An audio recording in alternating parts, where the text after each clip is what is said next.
झारखंड में 13 मई से लोकसभा चुनाव के लिए वोटिंग शुरू हो रही है और वोटिंग से पहले बड़े नेताओं का धुआंधार प्रचार भी शुरू हो गया है। शुक्रवार और शनिवार को प्रधानमंत्री नरेंद्र मोदी ने चाईबासा, पलामू और लोहरदगा में बड़ी जनसभा की। अब 9 और 10 मई को गृहमंत्री अमित शाह झारखंड दौरे पर आ रहे हैं। अमित शाह रांची और खूंटी लोकसभा क्षेत्र में चुनावी सभा करने वाले हैं।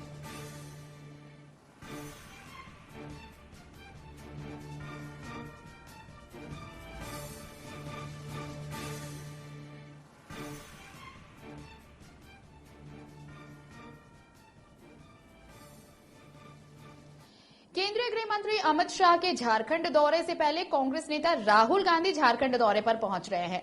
राहुल गांधी 7 मई को रांची आएंगे। राहुल गांधी चाईबासा और गुमला के बसिया में बड़ी जनसभा को संबोधित करेंगे। झारखंड कांग्रेस प्रभारी गुलाम अहमद मीर ने राहुल गांधी के झारखंड दौरे की जानकारी दी और इसके साथ ही मीर ने प्रधानमंत्री मोदी के झारखंड दौरे पर निशाना साधा और कहा कि मोदी ने झारखंड की समस्याओं पर कुछ नहीं कहा, बल्कि अपनी उपलब्धियां गिनाकर चले गए।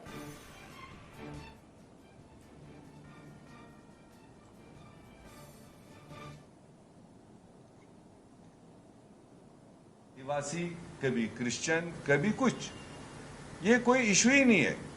कांग्रेस को नरेंद्र मोदी की सर्टिफिकेट की जरूरत नहीं है, ये देश जानता है। कांग्रेस की हिस्ट्री वाज़ेह है और क्लियर है। आजादी दिलाने से लेकर 70 साल देश को आगे बढ़ाने में, तो इसलिए इन चीजों में डाइवर्ट करने की कि वो लिख के दें, हमारा मैनिफेस्टो लोगों के सामने है।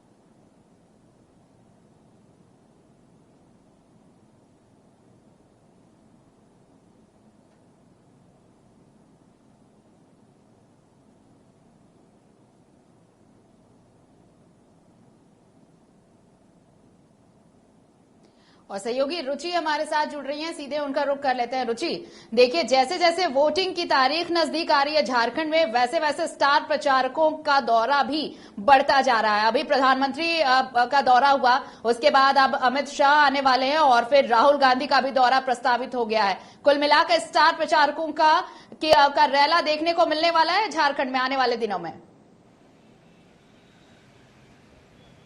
बिल्कुल बिल्कुल आरती, देखिए सही कहा आपने। चूंकि जो लोकसभा का चुनाव है, यानी कि यहाँ 14 लोकसभा सीट है, एक तरफ इंडिया गठबंधन है, दूसरी तरफ एनडीए है।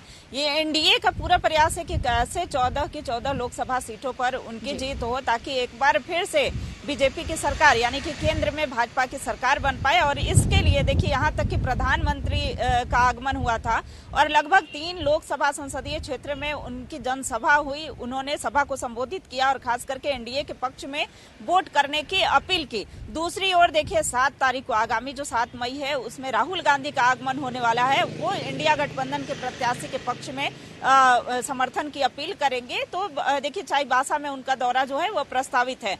आने वाले दिनों में अमित शाह की बात की जाए, अमित शाह के लिए भी रूट प्लान जो है, रूट चार्ट तैयार कर लिया गया है। प्रधानमंत्री नरेंद्र मोदी एक बार पुनः जो है, जब दूसरे चरण का मतदान होगा उससे पहले वो आएंगे और फिर प्रत्याशी के पक्ष में प्रचार प्रसार करेंगे। तो इस धुआंधार प्रचार प्रसार का मकसद सिर्फ एक ही है कि कैसे, चूंकि पिछली बार 12 सीटों पर एनडीए की जीत हुई थी, इस बार 14 सीटों को कैसे साधा जाए, इसका प्रयास रहेगा। और लगातार चूंकि इनके पास मुद्दे हैं, राम मंदिर का मुद्दा हो, धारा 370 का हो, ये सारी बातें, आदिवासी मूलवासी का, खास करके अगर झारखंड से जुड़ी हुई बातों को किया जाए तो आदिवासी मूलवासी का कैसे विकास हो सके, कैसे उत्थान हो सके। उन्होंने कल प्रधानमंत्री अपने संबोधन में कहा भी था कि 12,000 करोड़ रुपए जो है वो हमने केंद्र से फंड रिलीज की थी, लेकिन वो यहाँ तक धरातल तक नहीं पहुंच पा रही है, इसलिए चूंकि राज्य सरकार सजग नहीं है। दूसरी ओर देखिए राज्य सरकार भी इस मुद्दे को उठा रही है और यह कह रही है कि लगातार केंद्र जो है वो अनदेखी कर रही है। केंद्र सरकार सौतेला व्यवहार कर रही है। जो भाजपा शासित प्रदेश हैं वहां पर ये ध्यान देते हैं, सरकार कई ऐसी योजनाएं चला रही है। तो देखिए इन आरोप प्रत्यारोपों के बीच में जनता तय करती है कि हमें कौन से प्रत्याशी को चुनना है, किन्हें अपना समर्थन देना है, कौन हमारी समस्याओं को दूर कर सकते हैं। तो ऐसे देखिए समस्याएं अनगिनत होती है और एक बार फिर जनप्रतिनिधि, चूंकि ये चुनाव का महापर्व चल रहा है, और इस पर्व में जनसंपर्क लगातार किए जा रहे हैं और जनता को भरोसा दिलाने का कार्य, विश्वास दिलाने का कार्य जो है वो सभी पार्टियां कर रही हैं। लेकिन आने वाले दिनों में देखना होगा कि एनडीए की झोली में 14 लोकसभा सीटों में से कितनी सीटें जाती है और इंडिया गठबंधन जो लगातार प्रचार प्रसार कर रही है या जनसंपर्क कर रही है, तो इंडिया गठबंधन के पाले में कितनी सीटें जाती हैं। जी आरती।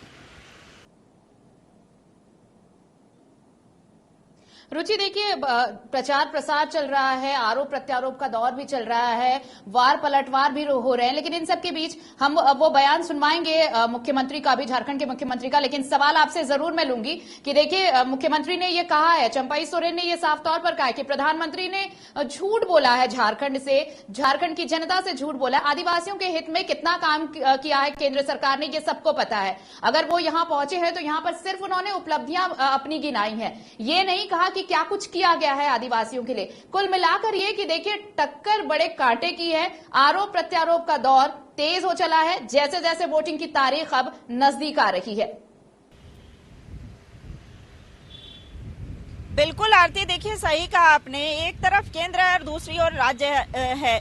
धरातल पर जो विकास की योजनाएं चलती हैं वो तभी उतरती हैं या सही तरीके से तभी उतर पाती है जब समन्वय स्थापित हो सकता है। यानी कि केंद्र और राज्य में समन्वय स्थापित ना होने का कारण कि ये दूसरी पार्टियां हैं, एक तरफ पक्ष है दूसरी तरफ विपक्ष है, तो ऐसे में आरोप प्रत्यारोप तो खुले मंच से हो ही रहे हैं, लेकिन दावे और वादे, एक तरफ राज्य सरकार अपनी उपलब्धियां बता रही है। देखिए चंपाई सोरेन ने कहा ही है कि प्रधानमंत्री आ रहे हैं, अमित शाह आ रहे हैं, ये यहाँ की बात की जाए, ना कि ये धारा 370 की बात करते हैं, राम मंदिर की बात करते हैं। यहाँ आदिवासी मूलवासी का विकास कैसे हो सके, यहाँ पिछड़ापन कैसे खत्म हो सके।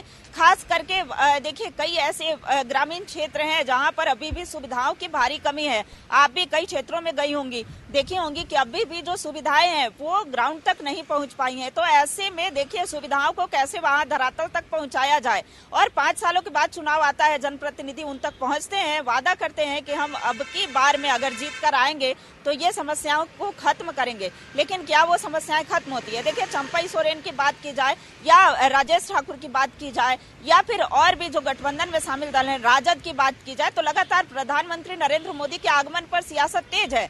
उन्होंने कहा कि इनके पास मुद्दा है, जैसे चुनाव नजदीक आता है तो पाकिस्तान की बात करना शुरू कर देते हैं, कब्रिस्तान और श्मशान की बात करते हैं, हिंदू और मुसलमान की बात करते हैं। तो एक मुद्दे की राजनीति बिल्कुल, विपक्ष पूरी तरह हमलावर है रुचि। और देखिए ये चुनावी माहौल है और इसमें इस तरह से सियासी वार पलटवार ये अभी और भी दिलचस्प होने वाला है, क्योंकि अभी झारखंड में चुनाव का माहौल है। अभी झारखंड में वोटिंग की तारीख अब नजदीक आने लगी है, तो उससे पहले ये सियासी तपिश भी बढ़ने लगी है। आपसे और भी जानकारी लेंगे। फिलहाल पूरी बातचीत के लिए बहुत बहुत शुक्रिया आपका रुचि, बहुत बहुत धन्यवाद तमाम बातचीत के लिए आपका। तो देखिए प्रधानमंत्री का दौरा हुआ झारखंड में, उसके बाद अमित शाह का दौरा, लेकिन अब ये भी कि राहुल गांधी भी झारखंड आएंगे चुनाव प्रचार के लिए, यानी स्टार प्रचारकों का ताबड़तोड़ दौरा झारखंड में देखने को मिलने वाला है।